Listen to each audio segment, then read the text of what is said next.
Vicente Jiménez, buenas noches. Buenas noches, Aimar. ¿Qué tal? Un placer. Un placer tenerte de nuevo en casa, Vicente.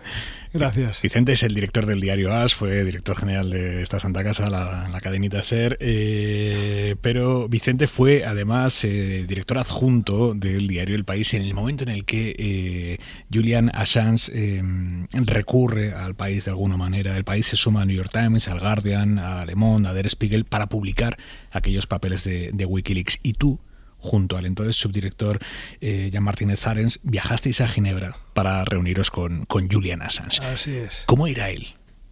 ¿Cómo es él? Bueno, no sé si sigue siendo la misma persona. Eso no, posiblemente sin duda no. Está más gordito. No, pero bueno, hablando en serio, él era un personaje fascinante. Ejercía una fascinación mesiánica sobre ti. Lo manejaba muy bien, muy desaliñado, poca higiene personal. Un hacker, un espía, un mesías, un activista. Realmente era fascinante conocerle, pero al mismo tiempo da un poco de miedo. ¿Por qué? Pues porque era una persona con muchísimas aristas, poliédrica, con aspectos que no sabías muy bien a dónde quería ir. O sea, nosotros lo tratábamos como una fuente informativa y eso es una barrera que a ti te protege mucho, ¿no? Porque en definitiva no te planteas cuestiones morales o éticas frente al personaje, sino que bueno, la información que tiene es interesante, es justo y democrático que la gente conozca estas cosas.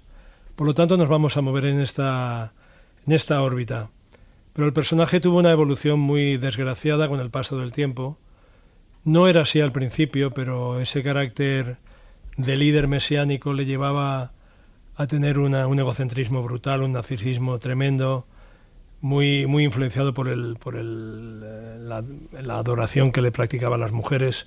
De hecho, algún problema tuvo con ese tema. En definitiva, te estabas enfrentando a un tipo que no sabía si realmente quería mejorar el mundo o destruirlo, por decirlo así un poco groseramente.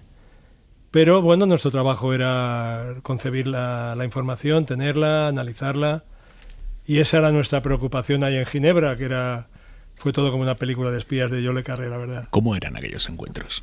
Pues eran encuentros muy de película de espías, porque él nunca quedabas con él en ningún sitio. Él te pedía que fueras a una ciudad con un móvil abierto y ya llamaría él. Recuerdo que la primera noche nos cogió a Jan y a mí en un restaurante cenando y dijo, ¿dónde estáis? Dijimos, pues me acuerdo que se llamaba Montblanc, el restaurante ahí en Ginebra. Pues estamos en un restaurante, de entrecots y tal. ¿Hay sitio? Sí, voy para allá. Hostia. Y nada, ya apareció y venía con un par de personas, una chica que le acompañaba siempre, que era una abogada, activista también, y el corresponsal de Le Monde, que también participaba en ese momento Y yo recuerdo que me pasé toda la cena esperando que en algún momento nos contara ¿para qué estábamos allí? Porque era la primera colaboración que hacía el periódico con él. Es decir, hasta ese momento lo habíamos tratado, José Baelola, un periodista del País, lo trataba como un hecho informativo y por lo tanto hablaba con Wikileaks y hablaba con él. Pero era la primera vez que él, por necesidad, nunca lo olvidemos, siempre por necesidad, recurrió al País porque entre los 250.000 cables del Departamento de Estado había miles y miles de países de habla hispana, América Latina, España. Y la verdad no tenían ni idea de qué hacer con aquel material. Y dijeron, hombre, El País a lo mejor hicimos un gran trabajo. La verdad es que sí. ¿Cómo fue ese trabajo? Pues mira, fue muy particular porque Javier Moreno, que en ese momento era el director, convocó a todos los corresponsales del País, Estados Unidos, todos los corresponsales de Europa, que son muchos. Yo creo que es el periódico con más corresponsales que tiene en el mundo. Los citó en Madrid, los encerró en la cuarta planta de Miguel Yuste. Y básicamente dijo, vamos a hacer esto, tenemos una documentación espectacular que va a requerir un trabajo de meses, es la primera vez que colaboramos junto al New York Times, por lo tanto no podemos meter la pata, y el que se vaya de la lengua, porque todo era secreto, el que se vaya de la lengua se va a la calle, así de sencillo. Oye, y se mantuvo el secreto, allí había 40 periodistas trabajando, y nadie se fue de la lengua. Es verdad que los encerramos en un zulo en la redacción. Se creó un búnker. Se creó un búnker con vigilancia, o sea, había gente de seguridad. Se cortó toda conexión con el sistema editorial del periódico, era un sistema cerrado que los técnicos nos idearon a nosotros. No se podía sacar un papel, ahí no salía nadie con un papel, y el juramento sagrado de no hablar del tema. Y entonces, bueno, pues nuestros corresponsales en el Magreb, etcétera, en América Latina, en todos los países, leían los cables. Los cables eran 250.000, muchos de ellos con 20, 30 folios, con muchos acrónimos que utilizaba el Departamento de Estado para facilitar la lectura. Pues lo típico esto de que no se habla del presidente de los Estados Unidos, sino de POTUS, pero así llevado incluso a la lucha contra el narcotráfico.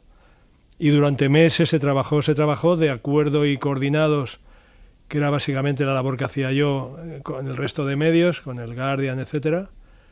Y nos dedicábamos sobre todo al ámbito de habla hispana.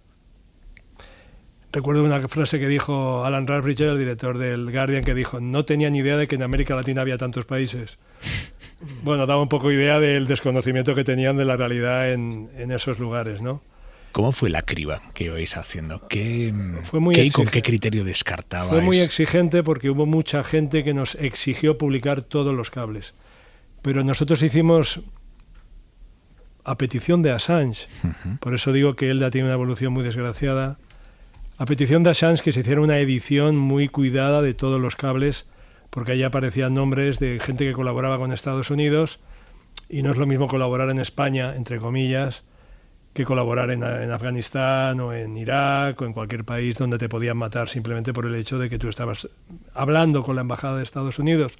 Porque esto eran cables diplomáticos, eran cables secretos, pero del cuerpo diplomático. Lo primero que se hizo fue decir: no vamos a publicarlo todo, señores. No todo lo que aquí se escribe tiene valor periodístico, no tiene valor informativo. Vamos a hacer una selección muy... Es que tú imagínate lo que son 250.000 cables, o sea, la información tan descomunal que había ahí.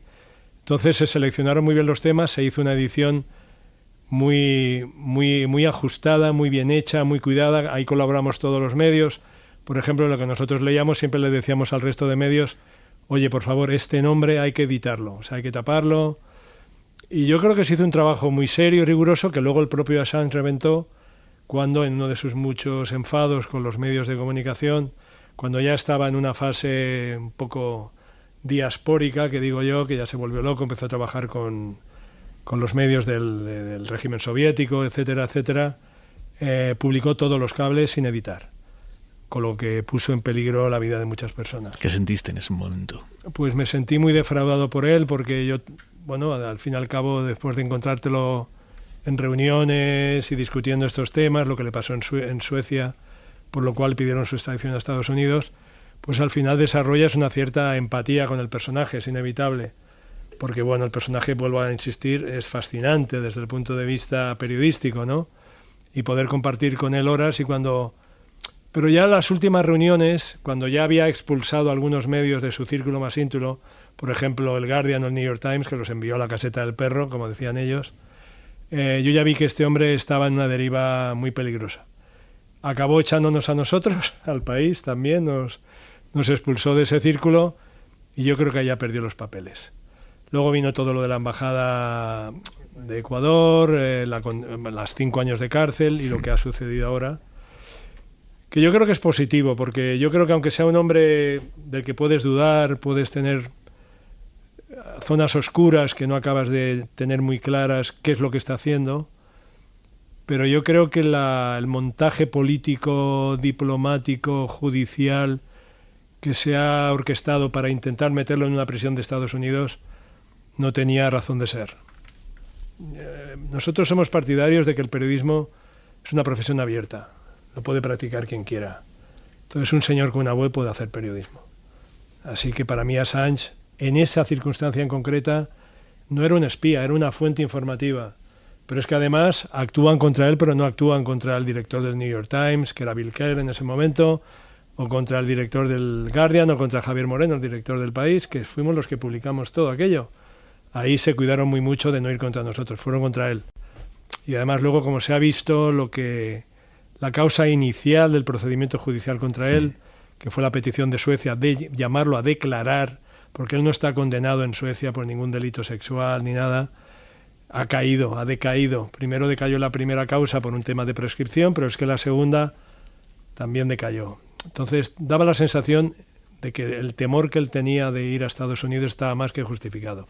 Y te voy a decir más, él está ahora en las Marianas y yo hasta que no llegue a Australia dejaría ahí un periodo de tiempo de moratoria. ¿Tienes dudas?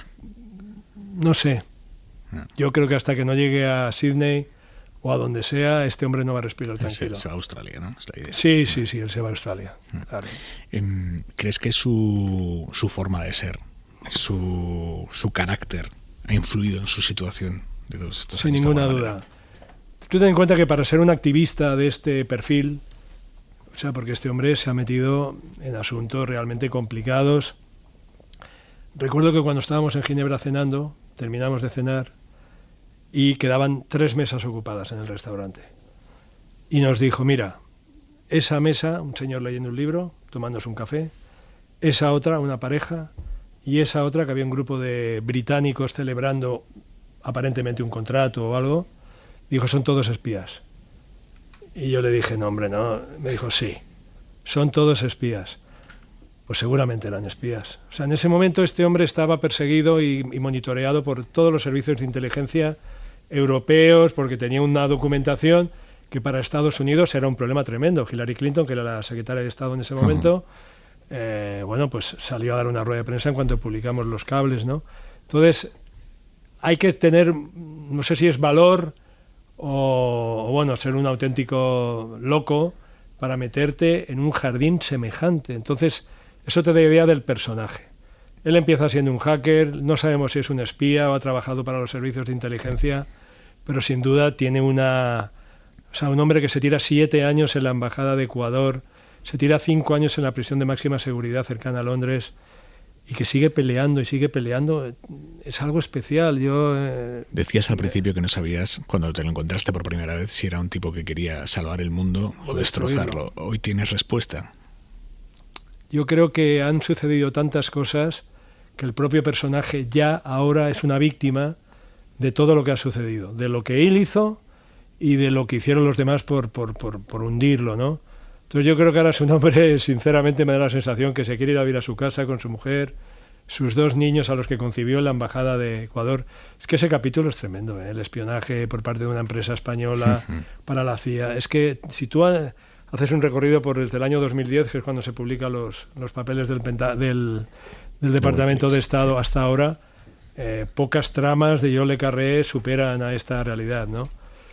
No sé, yo creo que sigue siendo un hombre atormentado. Vicente, dime una cosa, cuando hacíais la criba dentro de ese búnker que montasteis dentro de la redacción del País, ¿decidisteis no publicar, todo lo que decidisteis no publicar era por una cuestión de seguridad de personas o también por seguridad nacional? Hubo cables que el New York Times discutió con el Departamento de Estado. El Departamento de Estado ya sabes que es el Ministerio de Exteriores de Estados Unidos, y se le mostró todo el material que teníamos para que ellos nos dijeran si había algún cable que realmente pusiera en peligro la seguridad de Estados Unidos o de personas.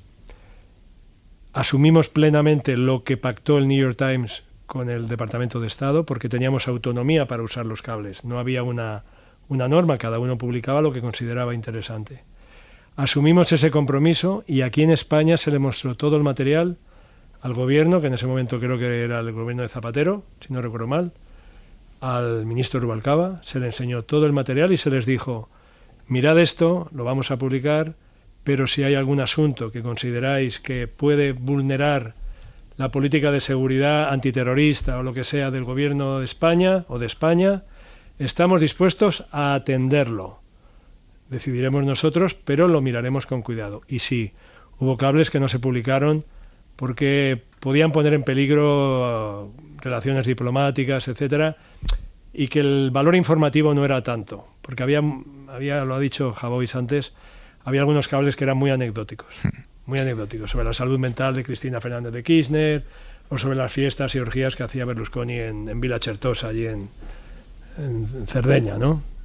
O sea que sí, hicimos, de hecho nos criticaron mucho por eso, porque decían que éramos un instrumento del poder, que no queríamos contarlo todo. Es que los periodistas no contamos todo. Cuando digo no contamos todo, no es que no reservemos información, es que tan importante es lo que publica un periódico como lo que no publica. ¿Y por qué no lo publica?